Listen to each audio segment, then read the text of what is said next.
Hello everyone, my name is J.R. Krevling, and today I will be reviewing the major problems that I found with the Idaho Department of Labor's website and the usability test that I conducted.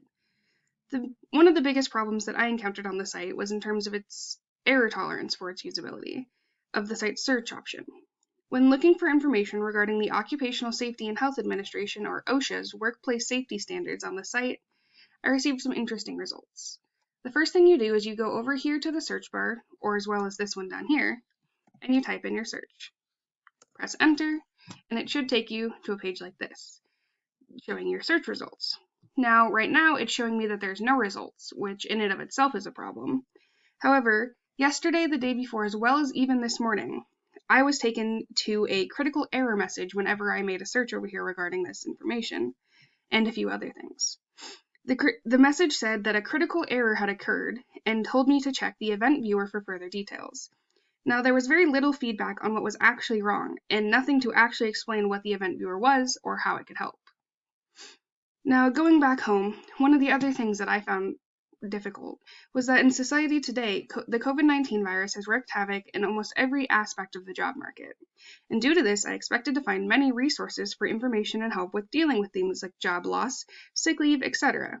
However, to my surprise, there was very little information.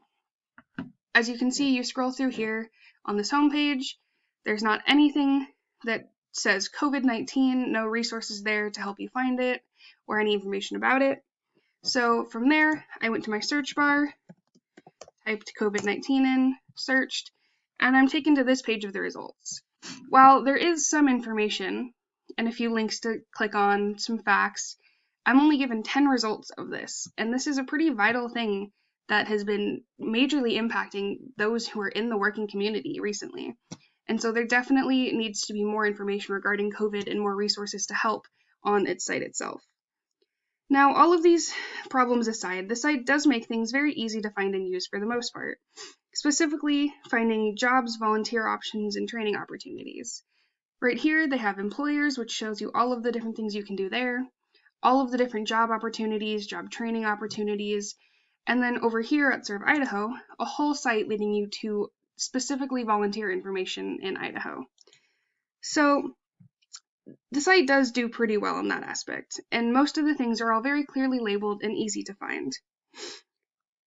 Overall, the site was pretty easy to navigate for the most part, engaging to interact with, and pretty straightforward to learn how to use. The information it did have was pretty good, but there are for sure some gaps in information on very important topics that need to be filled before this site can truly be as good as it could be. Thank you very much.